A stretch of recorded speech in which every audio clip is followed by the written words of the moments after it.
नमस्कार, जय हिंद, वंदे मातरम। बच्चों, दिशा राज में आपका स्वागत है। हम कक्षा 10 में भौतिक विज्ञान का जो अध्याय है हमारा इलेक्ट्रिसिटी, विद्युत का अध्ययन कर रहे थे। इलेक्ट्रिसिटी के बारे में हमने जाना, हमने श्रेणीक्रम समांतरक्रम पढ़ा, हमने ओम का नियम जाना, श्रेणीक्रम समांतरक्रम या पार्श्वक्रम पर आधारित हमने कुछ संख्यात्मक प्रश्नों को देखा। बच्चों, हमने पिछले क्लास में जूल और उसका तापन नियम संबंधी जानकारी प्राप्त की और उसके अनुप्रयोगों में हमने विद्युत बल्ब को जाना, फ्यूज तार का उपयोग क्यों किया जाता है, लघुपतन क्या है, एमसीबी किस काम में आती है, हमने ये सब जाना। आज हम कुछ आंकिक प्रश्न देखेंगे। आइए बच्चों, क्लास शुरू करते हैं। आंकिक प्रश्नों में सबसे हमारा पहला प्रश्न है। सबसे पहले जब भी आपके पास आंकिक प्रश्न आता है, आपको प्रश्न को बड़े ध्यान से पढ़ना है। कई बार क्या होता है, हम जो पढ़ के जाते हैं वो परीक्षा के अंदर आ जाता है, लेकिन बोर्ड परीक्षा के अंदर कुछ मामूली बदलाव के साथ अगर वो प्रश्न आ जाता है और हम उसे अपना पढ़ा हुआ वो प्रश्न मान लेते हैं। और दो चीजें आपको क्लियरली डिफाइन अलग अलग समझ लेनी जो प्रश्न डिफाइन करता है। पहला, क्या हमें दिया हुआ है प्रश्न में और क्या चीज हमें निकालनी है, क्या ज्ञात है और क्या अज्ञात है, इसको क्लियरली अपने को माइंड में अपने होना चाहिए। बच्चों, जैसे अब इस प्रश्न को अपन बात करें, चर्चा करें। ये उदाहरण है हमारी बुक का, बहुत अच्छा उदाहरण है। किसी विद्युत इस्त्री में अधिकतम तापन दर के लिए 840 वॉट की दर ऊर्जा उपभुक्त होती है। अधिकतम के लिए तो 840 वॉट है और 360 की वॉट दर उस समय उपभुक्त होती है जब तापन दर निम्नतम हो। यानी दो तरह की दर की ये बात कर रहा है।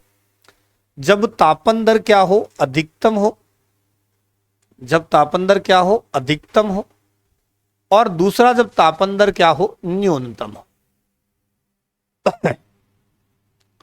यदि विद्युत स्रोत की वोल्टता 220 वोल्ट है, दोनों स्थितियों में वोल्टता समान है, वोल्टता समान है, शक्ति अलग अलग है, तो दोनों प्रकरणों में विद्युत धारा और प्रतिरोध के मान परिकलित कीजिए। तो बच्चों, अपने को यहां दिया क्या क्या हुआ है, देखो। एक हिस्सा तो हम कर लेते हैं अधिकतम मान का, एक हिस्सा अलग कर लेते हैं हम न्यूनतम का। अधिकतम के लिए जो पावर है, शक्ति है, वो अपने को दी है 840 वॉट। न्यूनतम के लिए जो शक्ति है, जिसे हम पावर P से व्यक्त कर रहे हैं, वो दी है 360 वॉट। पहला बात। दूसरा, दोनों के अंदर वोल्टता V का मान 220 वोल्ट है, ये भी हमारे को दिया है। इसमें वोल्टता 220 वोल्ट है। वोल्ट लिख लो, V लिख दो, एक ही बात है। अब बच्चों, दोनों के अंदर हमारे को क्या क्या ज्ञात करवाया है। एक तो विद्युत धारा और एक प्रतिरोध। धारा को हम कहते हैं I, प्रतिरोध को हम कहते हैं R। पहले धारा का मान निकालें तो बच्चों एक संबंध अपन जानते हैं, P बराबर VI। संबंध क्या है? P बराबर VI। तो यहां अपने को क्या ज्ञात करनी है? I ज्ञात करनी है। तो I बराबर P बटा V। सिंपल, I बराबर P बटा V। और अपन जानते हैं कि अपने पास P कितना है? 840 है। V कितना है? 220 है। P कितना है? 220 है। तो बच्चों, अगर हम इसको 0 0 काटें और 22 का भाग 84 में दें तो 22 थी 66, 3.66 बचे 18। कैलकुलेट कर लेते हैं, इसको गुणा भाग कर लेते हैं। डिवाइड करने पर अपने पास में मान प्राप्त होगा 3.82। अब ये मान किस में आएगा? एम्पियर में आएगा, धारा है। पहली चीज, अधिकतम के लिए हमने निकाल ली विद्युत धारा। अब अपने को निकालना है प्रतिरोध। प्रतिरोध के लिए हम संबंध जानते हैं V बराबर IR। तो R बराबर V बटा I। V कितना है? 220 वोल्ट। और I हमने निकाला 3.82। दशमलव हटाएं, जीरो लगाएं, भाग लगाएं अपन, तो इसमें भाग लगाएंगे अपन, तो भाग लगा लेते हैं।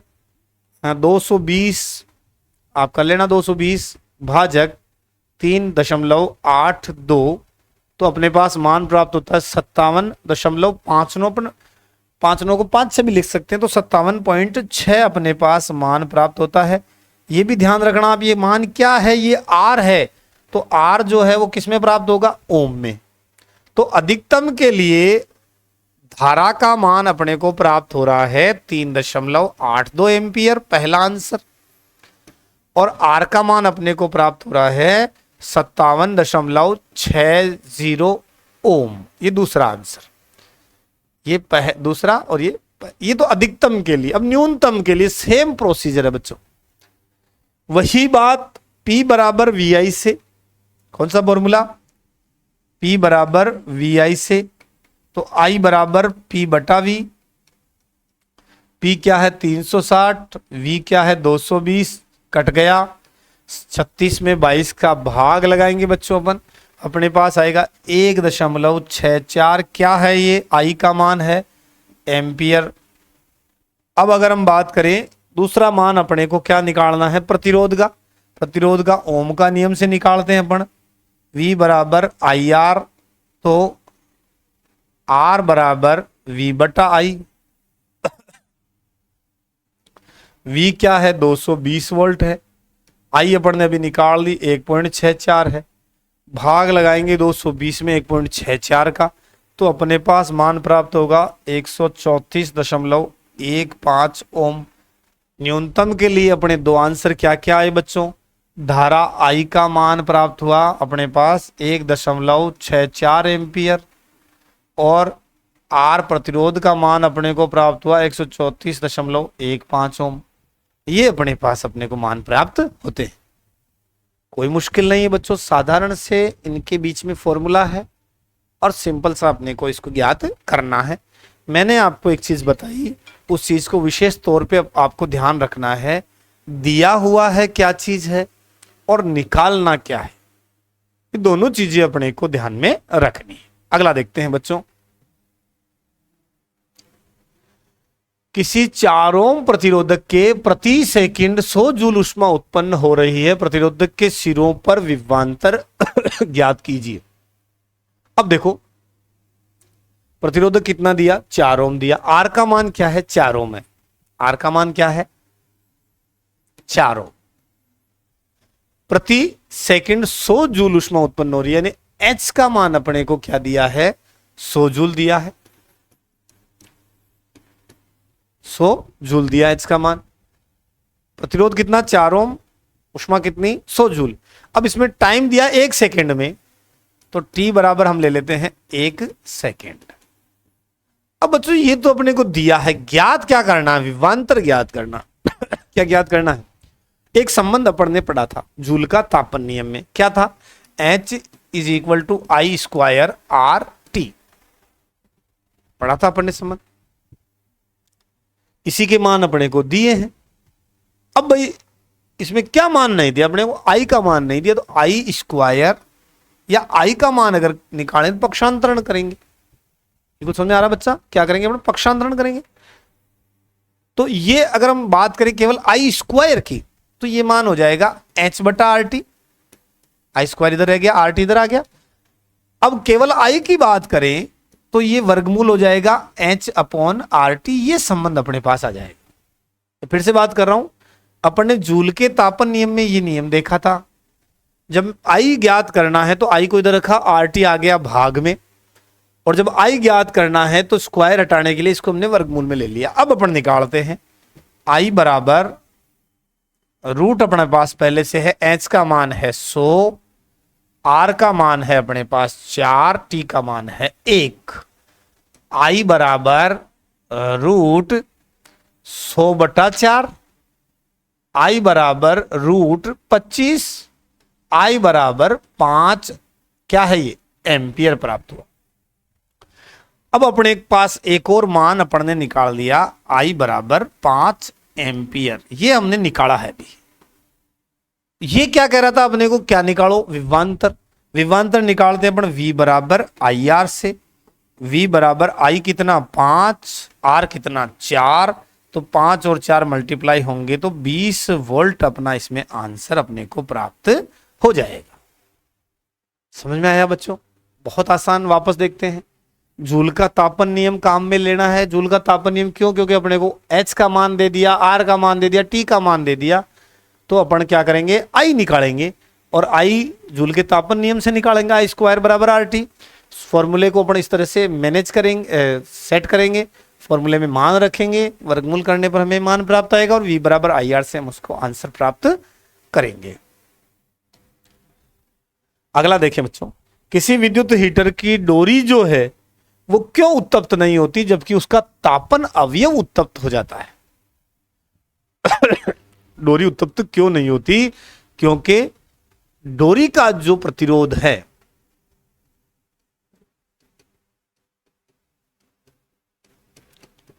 वो क्या रहता है? कम रहता है। डोरी का जो प्रतिरोध है वो क्या रहता है? कम रहता है, जबकि जो तापन अवयव है उसका प्रतिरोध जो है, तापन अवयव का प्रतिरोध अधिक होता है। इसके कारण वो क्या होता है? उत्तप्त हो जाता है। बिल्कुल सिंपल, आसान प्रश्न और आसान हल हो गया। अगला प्रश्न है, 1 घंटे में 50 वोल्ट विभवांतर से 96,000 कूलाम आवेश को स्थानांतरित करने में उत्पन्न ऊष्मा हमें ज्ञात करनी है। अब यहां अपने को विभवांतर का मान 50 वोल्ट, शक्ति 50 वोल्ट, विभवांतर 96,000 कूलाम। 50 वोल्ट तो विभवांतर दिया है, V का मान है 50 वोल्ट। दिया हुआ क्या क्या है? Q दिया है 96,000 कूलाम। ज्ञात क्या करनी? ऊष्मा ज्ञात करनी। अब यहां देखिए, पहले यहां सबसे पहले अगर एक संबंध अपने को सबको पता है, 1 घंटे में 50 वोल्ट विभवांतर से 96,000 कूलाम आवेश को स्थानांतरित करने में ऊष्मा अपने को ज्ञात करनी है। तो 50 वोल्ट एक मान दिया V का अपने पास में, और 1 घंटा T भी दिया है। मैं कब से ये ढूंढ रहा हूं, T 1 घंटा, यानी 1 घंटे का मतलब हुआ 60 मिनट, या मैं कहूं इसको 3600 सेकेंड, ये भी अपने को दिया है। तो बच्चों अब अपन पहला संबंध काम में लेते हैं, I बराबर Q बटा T। I बराबर Q बटा T। Q अपने पास में है 96,000, बच्चों समझना इसको। T है 3600, 2 जीरो से अपन 2 जीरो काट दिए, 36 का इसमें भाग लगाएंगे तो भी अपन बढ़ती है 36, 80 बटा 3, इसको यही रोक लेते हैं। 80 बटा 3 अपने पास किसका मान आ गया? I का आया। I बराबर Q बटा T से। अब अपने को एक संबंध पता है, H बराबर, संबंध पता है क्या? अपने पास मान क्या क्या है? अपने पास V का मान है, अपने पास I का मान है,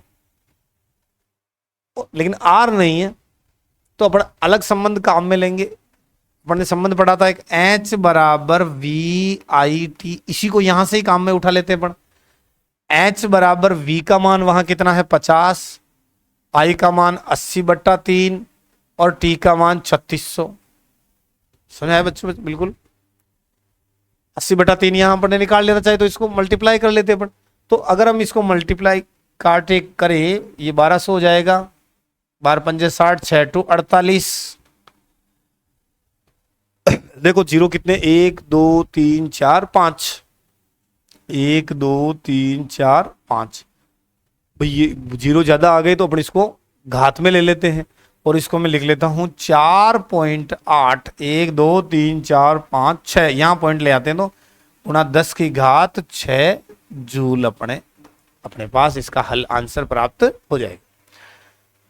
क्या किया अपन ने? जो जो मान दिया हुआ था, अपने को V का मान दिया, अपने को Q का मान दिया, अपने को T का मान दिया, तो पहले हमने क्या निकाला? I निकाला, क्योंकि अपने को जो संबंध पता है वो है H बराबर VIT। V अपन को दिया हुआ है, I नहीं दिया हुआ, तो I निकाला अपन ने, T दिया हुआ था तो I निकाल के इस सूत्र से अपन ने मान रख दिया। अगला है 20 ओम प्रतिरोध की कोई विद्युत स्त्री 5 एम्पियर विद्युत धारा लेती है। प्रतिरोध कितना है? 20 ओम है। धारा कितना लेती है? 5 एम्पियर विद्युत धारा लेती है। 30 सेकंड में वो कितनी धारा जो है 30 सेकंड में उत्पन्न ऊष्मा का जो मान है वो परिकलित अपने को करना है। तो यहां स्त्री जो है वो आई का मान क्या है? आई का मान है यहां पर 5 एम्पियर। एक तो ये मान दिया हुआ अपने को, आई का मान दिया हुआ कितना? 5 एम्पियर। फिर अपने को प्रतिरोध आर का मान दिया हुआ है 20 ओम। प्रतिरोध आर का मान क्या दिया हुआ है? 20 ओम दिया हुआ है। फिर बच्चों अपने को टी समय दी है 30 सेकेंड। कितने सेकेंड? 30 सेकेंड। तो अपने को सीधा सीधा अपने पास संबंध है H बराबर आई स्क्वायर आर टी। ये जूल का तापन नियम पढ़ चुके अपन।